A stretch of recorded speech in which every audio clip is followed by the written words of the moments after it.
Hello, everybody. Um, I just wanted to take a few minutes out of my day and open up the Bible and try to spread some love. This has been placed on my heart for a while to get this message out.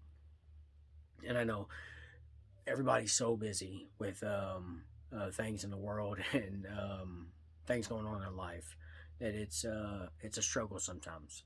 But the most important thing that anybody could ever do is open up the Bible and read. Um, you find guidance in here, you find wisdom, you find protection, you find a relationship with Christ. The most important value in this world is your relationship with Christ. Um, so I just, with the new year coming up, and people want to make resolutions and to change their ways, and some of the things that I've noticed in this world is anger, and anger is very strong when it comes to us humans, that we get so angry over things and we hold on to it, and we don't have to hold on to that anger. Now I ain't saying that we won't get angry, but there's nothing in our anger that is righteous or good.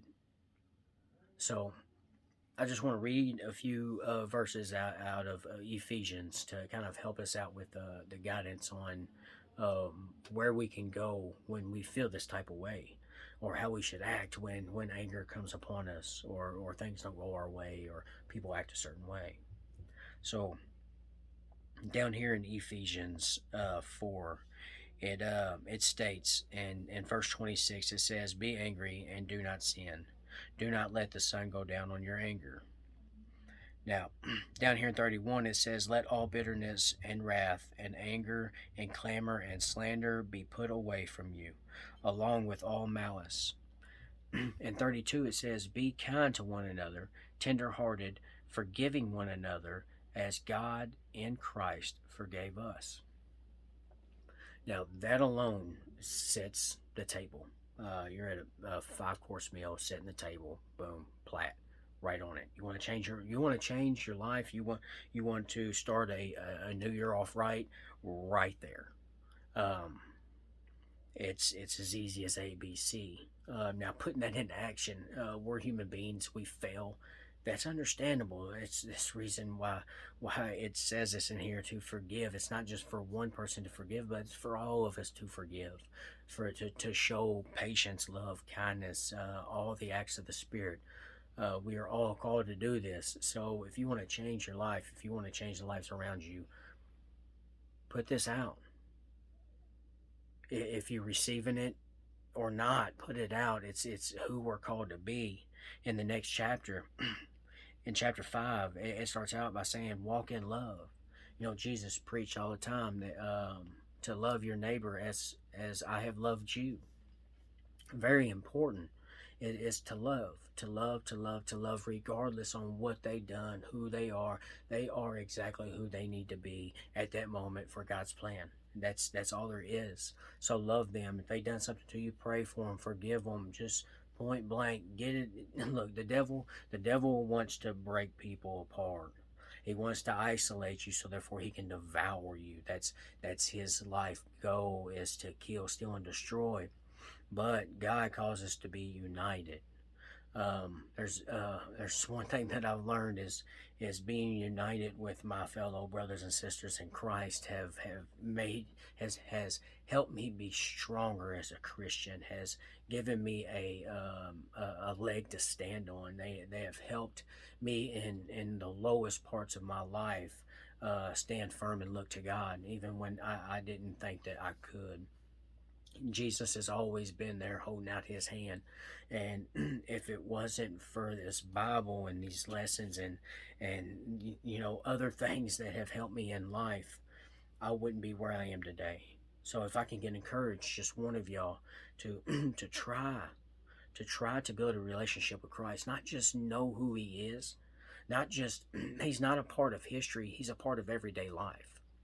And if you would just understand that, open up this book and read about him, understand him, because that's a relationship, right? A relationship is a constant give, give, give, give, to give 150 all the time. not a give and take. No, it's not a relationship. A relationship is sacrifice. Are you sacrificing to Jesus? Are you giving him? Are you making a spot for him in your everyday? Because that's what matters. I know it's hard, but try. Be consistent about it.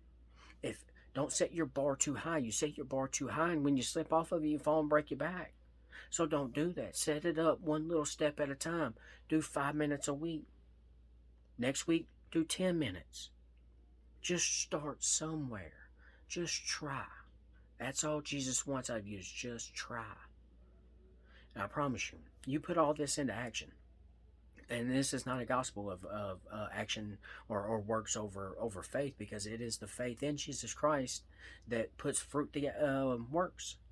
It's how it is. Read Romans.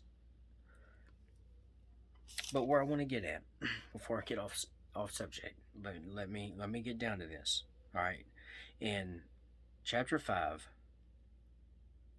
verse 7, it says, "Therefore, do not become partners with them, for at one time you were darkness, but now you are light in the Lord. Walk as children of light. For the fruit of the light is found in all that is good and right and true. And try to discern what is pleasing to the Lord. Take no part in the unfruitful works of darkness, but instead expose them. For it is shameful even to speak of the things that they do in secret. But when everything is exposed by the light, it becomes visible." So if I can get anybody to listen to this video and try something in their life in 2022, and that is to show love, to share the gospel of Jesus Christ, to open up the Bible and read out of it. And if you don't know, or you don't feel like you understand, reach out. You know, there's lots of more people in different levels and different paths and different calls, and there's a whole congregation of believers out there that are waiting for you to stick your hand out. I know I was in that same spot, and I wouldn't be where I am today if somebody wasn't sticking out their hand saying, "Come with me, learn. Open up your eyes. You are no longer blind. You are no longer deaf." You know, that good friend was Jesus, even behind all them masks. It was Jesus the whole time. He has pulled me from the pits of hell. So open up this book. If you don't have one, get one. If you can't get one, download one. If you can't download one, you have me on Facebook. Message me. I hope you have a happy new year, and may God bless your journey.